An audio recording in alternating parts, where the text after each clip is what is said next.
Hello friends, welcome to Riddhi study hub.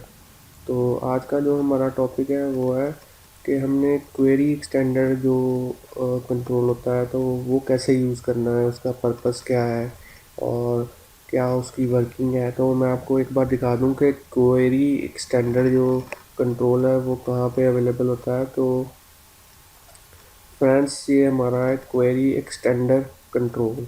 तो जो query extender control है ये दो कंट्रोल के साथ वर्क करता है, या तो लिंक डेटा सोर्स के साथ और या फिर एंटिटी डेटा सोर्स के साथ।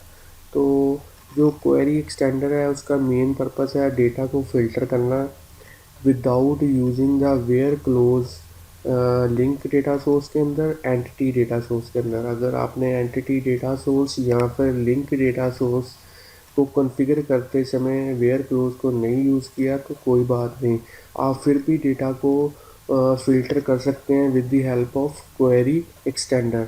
तो ये मेरे पास एक प्रोजेक्ट ऑलरेडी बना हुआ है।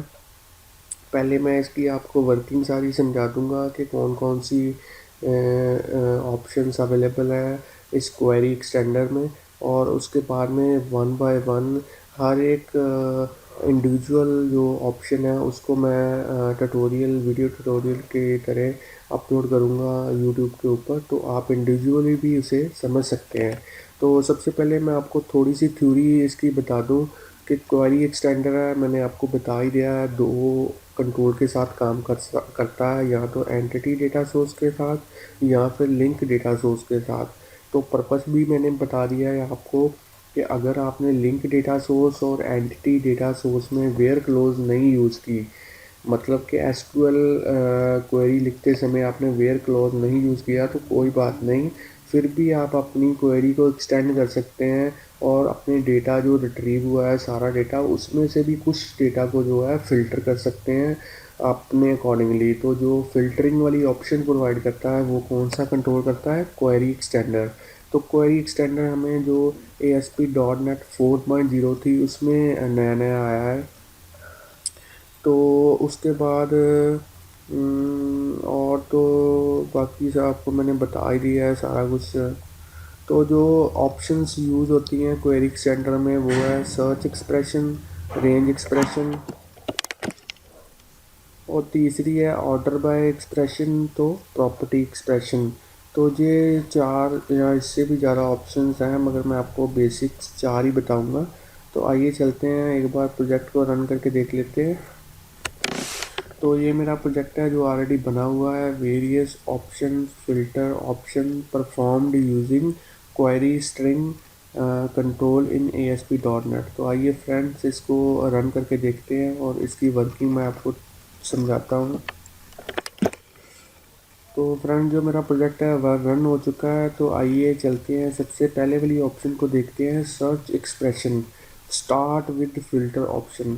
सर्च एक्सप्रेशन जो ऑप्शन है इसमें हम कोई भी स्ट्रिंग वैल्यू को डेटाबेस में से सर्च कर सकते हैं किसी कॉलम में से।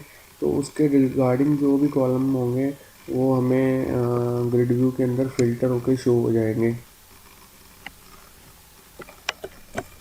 तो ये हमारी पहली ऑप्शन के रिगार्डिंग पेज आ चुका है। तो आइए, स्टार्ट विद का मतलब है कि जितने भी मैं नेम एस नेम के ऊपर ये फ़िल्टरिंग कर रहा हूँ, तो जिसका भी नाम जो मैं यहाँ पे स्ट्रिंग दूंगा, जैसे मैंने लिखा VI, तो जिस भी स्टूडेंट का नाम VI से शुरू होता है तो उसके रिगार्डिंग सारी इन्फॉर्मेशन आ जाएगी, क्योंकि मैंने ऑप्शन यूज़ की है स्टार्ट विद। तो जिन जिन के नाम VI से शुरू होते हैं, जैसे ये मेरे पास दो नाम आ चुके हैं, जैसे ही मैंने सर्च के ऊपर क्लिक किया तो इसका मतलब है कि आपको पता चल गया होगा कि स्टार्ट विद ऑप्शन कैसे काम करती है। तो ये वाला जो प्रोजेक्ट है आप क्वेरी एक्सटेंडर की हेल्प से बना सकते हैं। तो आइए चलते हैं, सर्च एक्सप्रेशन की सेकंड ऑप्शन देखते हैं, कंटेन्स फिल्टर ऑप्शन। तो कंटेंट्स का मतलब है अगर मैं यहाँ पे कोई भी एक स्ट्रिंग लिखता हूँ, जैसे मैंने लिखा दीप, तो एस नेम के अंदर स्टूडेंट के नेम के अंदर कहीं भी दीप अगर होगा तो उसके रिगार्डिंग सारा डेटा आ जाएगा, ना स्टार्टिंग में हो चाहे एंड में हो चाहे बिटवीन हो।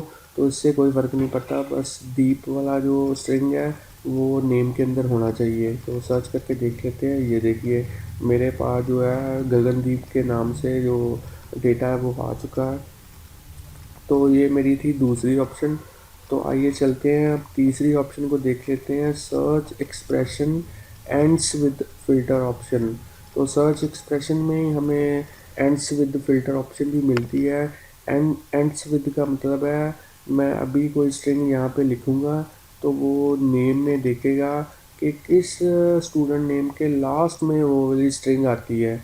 जैसे मैंने लिखा सिंग, तो सिंग वाला जो स्ट्रिंग है पहले वो विकास के में सर्च करेगा, इसके एंड में नहीं आता, विनय के एंड में नहीं आता, गगनदीप के एंड में आता है। तो ऐसे ये फाइंड आउट करेगा कि ये वाला स्ट्रिंग जो मैंने सर्च किया है वो किस नेम के लास्ट में आता है। तो आइए सर्च करके देखते हैं। तो ये देखिए मेरे पास जो डेटा है वो फ़िल्टर हो चुका है। तो फ़िल्टर मैंने किसकी हेल्प के साथ किया है, क्वेरी एक्सटेंडर की हेल्प के साथ। तो उसमें कौन सी ऑप्शन आपने देखी, सर्च एक्सप्रेशन। तो सर्च एक्सप्रेशन में जो फ़िल्टर ऑप्शन थी वो मैंने यूज़ की थी एंड्स विद। तो आइए चलते हैं होम पे चलते हैं। चौथी ऑप्शन देखते हैं, रेंज एक्सप्रेशन। तो ये भी एक ऑप्शन है हमारे पास क्वेरी एक्सटेंडर के अंदर। तो रेंज एक्सप्रेशन जो है मैंने मार्क्स के ऊपर अप्लाई किया है। तो आप इसे न्यूमेरिक वैल्यू के ऊपर अप्लाई कर सकते हैं। तो मैं यहाँ रेंज दे रहा हूँ कि कौन से स्टूडेंट के मार्क्स मैं फ़िल्टर करना चाहता हूँ। स्कोर मैंने यहाँ लिख दिया 300, जिन स्टूडेंट के मार्क्स 300 से 350 के बीच में है उनके सारे जो मार्क्स, उनकी सारी जो डिटेल है वो आ जाए। तो रेंज एक्सप्रेशन ऐसे ही काम करता है। इसमें हमें एक रेंज स्पेसिफाई करनी होती है तो डेटा जो होगा उस रेंज के अकॉर्डिंगली फ़िल्टर हो जाएगा।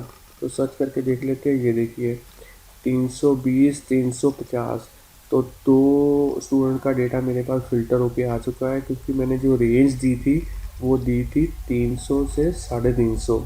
तो एक रेंज और देकर देखते हैं। जैसे मैंने यहाँ पे लिख दिया 400।